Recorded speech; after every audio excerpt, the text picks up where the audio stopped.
Salut à tous, on va évoquer l'actualité mercato de la journée. Comme vous le savez, le mercato commence mercredi à minuit. Nono est avec nous, salut Nono. Salut Sacha. Alors Nono, première information, le Paris Saint-Germain suivrait avec attention Marco Carnesecchi, je ne sais pas si je le prononce bien, gardien de l'Atalanta Bergame. Arsenal serait également dessus, selon plusieurs sources, ce dossier pourrait se jouer aux alentours des 40 à 50 millions d'euros. Alors c'est un gardien assez bon, comme l'Atalanta Bergame, qui est en tête de Serie A à l'heure où on parle, qui fait une grosse saison, gardien numéro 2 en Italie. Il appartient à l'Atalanta depuis 2019, donc ça fait longtemps, il a déjà 24 ans. Il a été prêté à Trapani et à US Cremonese, où il a été titulaire indiscutable. Et là, vraiment, c'est le titulaire indiscutable de l'Atalanta Bergame. Numéro 2 de la Squadra Azzurra. Si Paris est prêt à mettre 40 à 50 millions d'euros sur ce genre de gardien, ça veut dire qu'ils invitent Donnarumma à partir. Parce qu'on a vu que la prolongation était en stand-by, que Donnarumma, depuis qu'il est arrivé, il n'y arrive pas. Est-ce que là, Paris, ça veut dire lance un message à Donnarumma et lui dit trouve-toi vite un club parce que là, on veut plus de toi. Ah là, ils envoient le message clair et net. Bon, maintenant, il faut rester calme. 50 millions pour un gardien, aussi bon soit-il, aussi prometteur qu'il a l'air d'être, avec un très beau jeu au pied d'ailleurs, ce que veut Enrique absolument, mais fallait le faire pendant le mercato d'été. Voilà, tu le mets en concurrence avec Donnarumma et Safonov aux oubliettes. Voilà, mais comme d'habitude. Il y en a qui disent que Safonov est meilleur que Donnarumma.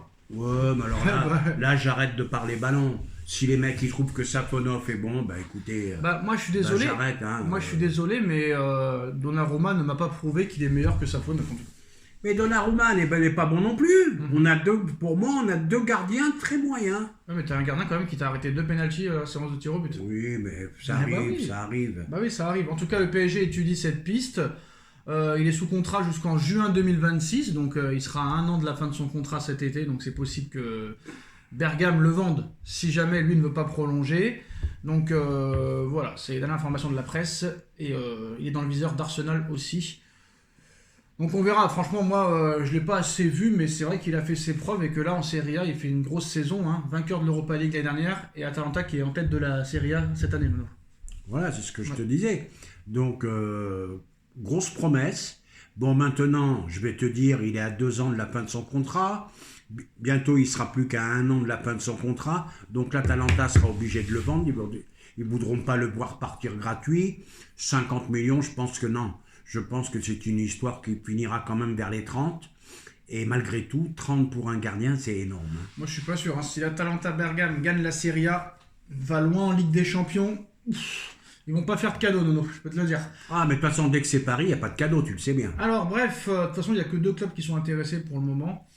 Et des clubs qui n'ont jamais remporté la Ligue des Champions, Nono, que ce soit Arsenal ou le Paris Saint-Germain. Alors maintenant, on va parler du mercato hivernal et on reviendra sur celui de l'été. Mais là, Nono, on a un imbroglio, Monsieur Campos et Monsieur Luis Enrique. Alors, Luis Enrique, lui, il veut renforcer le secteur offensif. Il veut un ailier. Sa priorité, c'est Kvaratskhelia, mais bon, pour cet hiver, c'est une mission impossible. Naples joue le titre, et ça m'étonnerait que Paris balance 100 millions cet hiver. En plan B, Cherki. Cherki, ça coûte moins cher. Bon début de saison, mais est-ce que réellement il peut venir concurrencer Doué et Barcola? Est-ce que ça sert vraiment à quelque chose?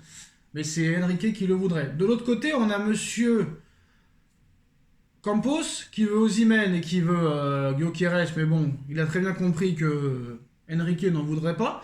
Alors Campos, il a essayé de chercher peut-être un attaquant qui pourrait jouer sur le côté, vu que Luis Enrique ne veut rien entendre. Et Luis Campos, Nono, s'intéresse au joueur de Wolverhampton, alors j'arrive jamais à prononcer le nom, Mateusz Cunha, ou Cunha, c'est Cunha je crois, le joueur de Wolverhampton. Paris était déjà intéressé en 2022 sous l'ère Campos, mais ça ne s'était pas fait. Alors Mateusz Cunha, c'est déjà 10 buts et 4 passes décisives en 17 matchs de Première Ligue. 17ème de Première Ligue avec Wolverhampton. Mais apparemment, Campos est très intéressé par ce style de joueur qui peut jouer numéro 9 et sur le côté, Nono. Est-ce que ça pourrait intéresser Enrique ? Bah, j'en sais rien, j'en sais rien. Tout ce que je vois, moi, c'est que les médias ont vraiment besoin de grains à moudre. Ça veut dire quoi? Il n'y a rien à dire, c'est les fêtes. Mais ça part dans tous les sens. Et Paris est intéressé par Et celui-là, par celui-là, par celui-là, c'est des par vraies celui-là. informations, vu qu'il y a un mercato d'hiver qui arrive dans 2 Eh jours. ben tu verras au mercato d'hiver, si tu arrives Non, à mais on verra recruter, pas, ça si tu travaille déjà arrives en à amont. recruter un joueur et un bon, ça sera Oui, mais déjà pas mal. ça travaille en amont déjà. Ça travaille pas à partir du 1er janvier. Ouais, mais là ça fait beaucoup de monde, hein. Ils sont intéressés par Bah t'es beaucoup de obligé. monde. Hein. Bah t'es obligé. Si les mecs ils viennent pas, tu sais très bien que Kvaratskhelia il va pas venir, faut chercher quelque chose d'autre. Tu vois que même au milieu de terrain, bah, Enrique aurait encore demandé Bruno Guimaraes à Newcastle. Alors là, Newcastle ils sont au milieu du tableau. Donc il y a peut-être possibilité cette fois-ci, mais apparemment il est toujours aussi fan de Guimaraes. Il le voulait déjà l'année dernière, l'hiver dernier, et il le veut encore cet hiver, et il le demande encore cet hiver. Il n'est pas satisfait du milieu de terrain, il n'est pas satisfait de Fabian Ruiz. Il est mécontent de Vitinha, même si Vitinha reste un bon joueur, mais il trouve qu'il a baissé depuis l'année dernière.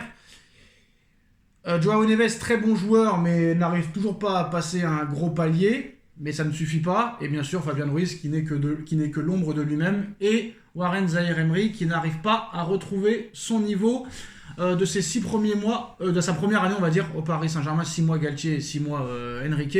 Donc Enrique demande aussi un renfort au milieu de terrain, il voudrait Bruno Guimaraes. Et aussi, sachons que Pep Guardiola aussi l'a demandé pour cet hiver. Bah, Guimaraes, je suis d'accord, très très bon joueur, très bon milieu de terrain. Où Enrique m'étonne, c'est quand il dit qu'il n'est pas content de Vitinha. C'est le meilleur joueur de l'équipe. C'est celui qui me Pas fait... pour lui. Ben oui, mais je t'ai dit, El Loco, c'est lui.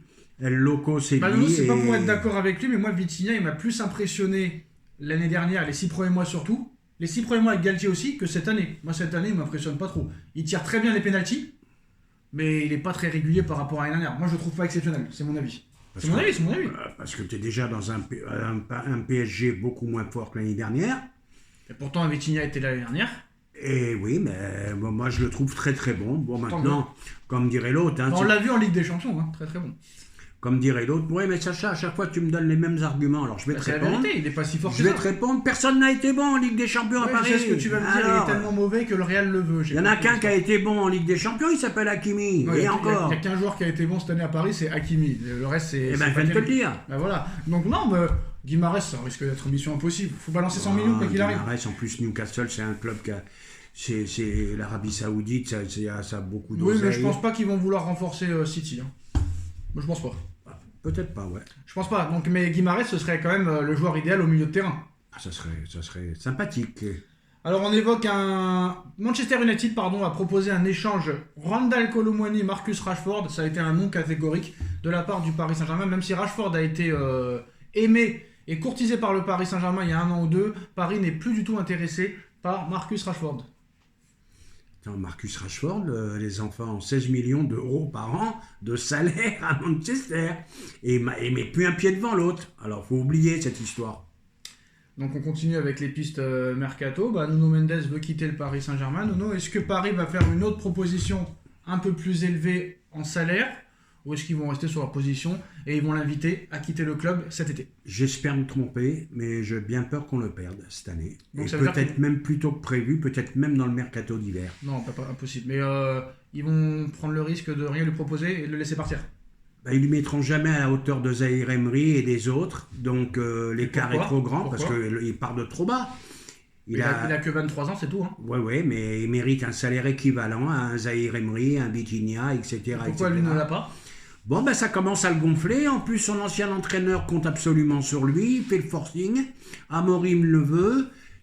Manchester United peut mettre 70 d'un coup comme ça, sans problème. Mendes va aller chez le 14e de Première Ligue. Eh ben, ça a l'air de l'intéresser. Oui, parce que ce n'est pas une blague. Hein. Manchester United est 14e de Première Ligue. On le sait. Ils ont encore perdu 2-0. Ils jouent demain à 21h, donc je suis pas fou. Oui, c'est pas des blagues. Hein. 14e Manchester United. Oui, on le sait, mais je suis d'accord. Voilà. Et seulement, Nono, c'est pas des blagues. Point. Donc seulement, t'es encore assez loin de la zone de relégation. Mais bon, si Mendes quitte le PSG pour aller au 14e de Première Ligue, Nono, c'est qu'on est tombé bien bas du côté des dirigeants encore une fois. Et Enrique devrait pousser quand même pour essayer quand même que le mec ait un plus gros salaire. Alors on ne sait pas réellement le salaire qui lui a été proposé. Donc il touche 1 400 000 par an. Donc si je sais compter, ça fait après, on arrondit à 100 000 par mois.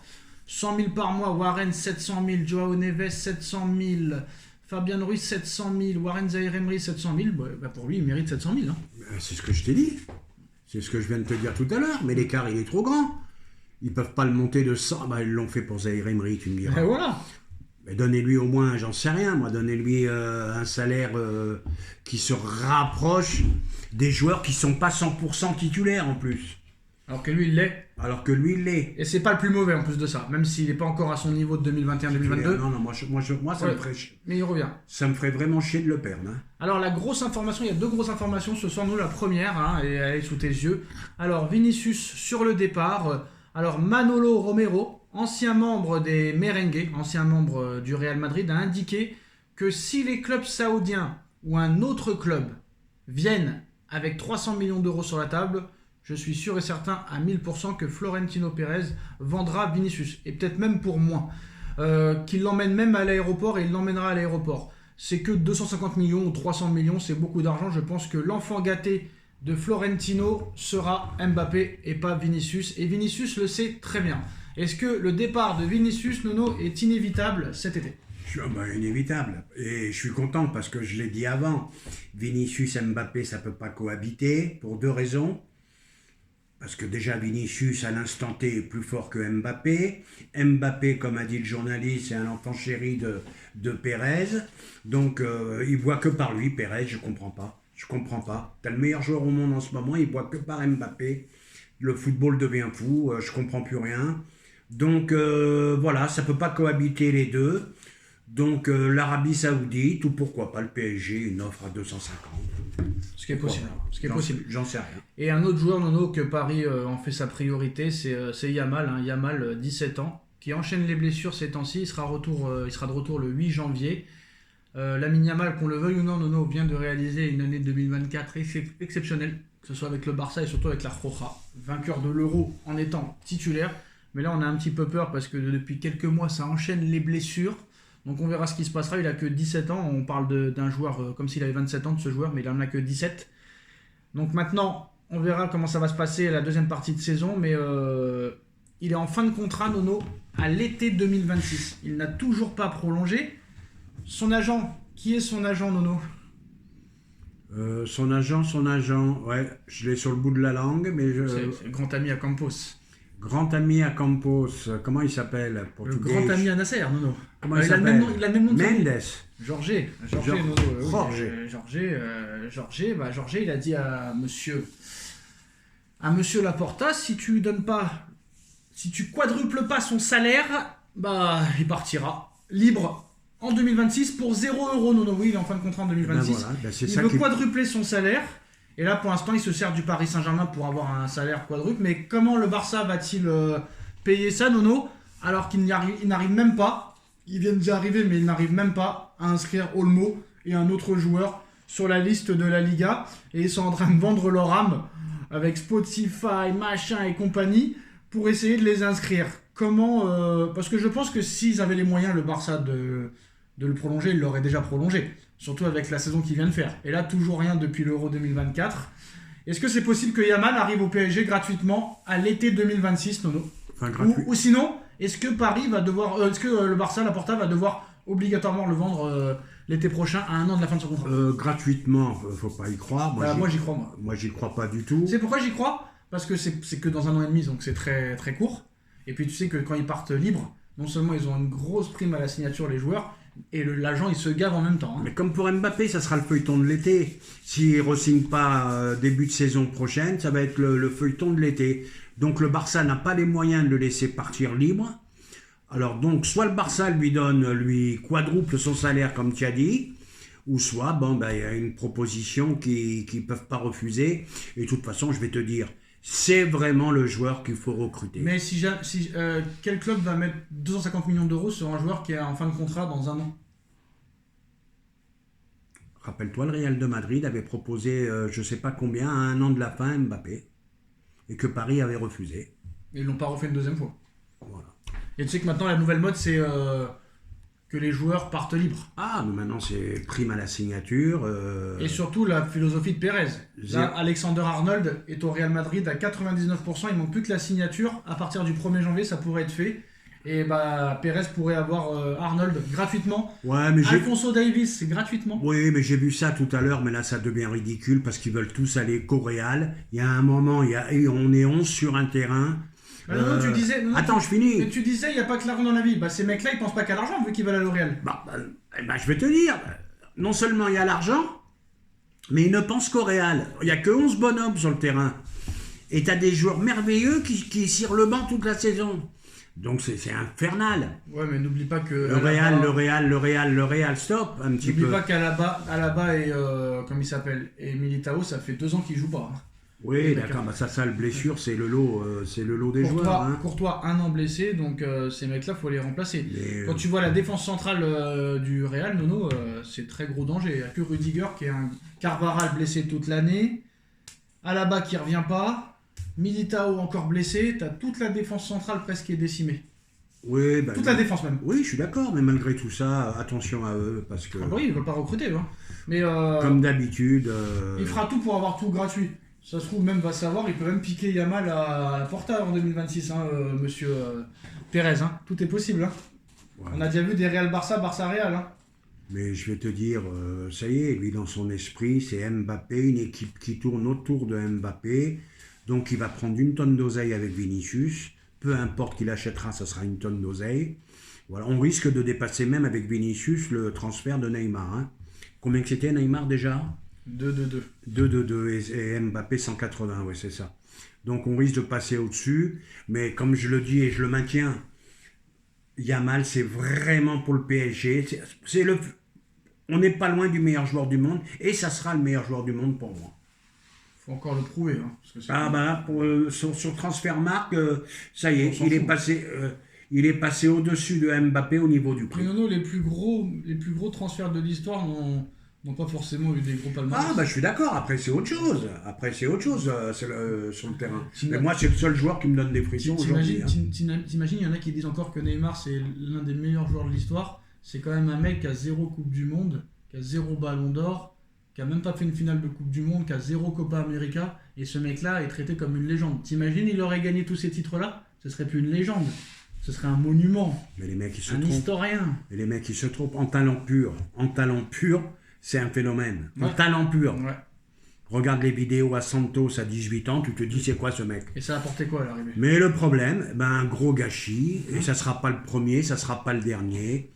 Voilà. Parce qu'on avait l'équipe pour gagner la Ligue des Champions. Quand on dit que, par exemple, avec des mecs sérieux, on l'a gagné la Ligue des Champions. C'est vrai, mais par exemple, on me dit que Ronaldinho, c'est un gâchis. Et Ronaldinho est champion du monde, Ballon d'Or, vainqueur de la Ligue des Champions. T'imagines si ça, c'est un gâchis ? Oui, il joue avec la grande époque du Grand Brésil. Par contre, Neymar n'a pas joué avec la grande époque du Barça. Il a gagné. Il a gagné. Quand tu joues avec les grandes équipes, tu gagnes. Il a gagné et il est parti après. Et après, il est parti. Mais parce que c'est non, mais c'est pas ça, mais je quand compare t'as Vinicius, quand t'as Rodrigo. Mais t'as vu l'équipe du Brésil, franchement ? Au niveau talent, ça y est, je sais plus ce que je voulais dire. Ils ont fait quoi le Brésil en 2006 ? Au niveau talent, donc Neymar, phénomène pour moi. Mais un gâchis, un mec qui pense qu'à faire la fête, qui a 14 ans dans sa tête. Voilà. Parce que le talent, il l'avait. Hein. Faut arrêter les conneries. Hein. Ouais, nous aussi, on l'a et pourtant. Tchuss.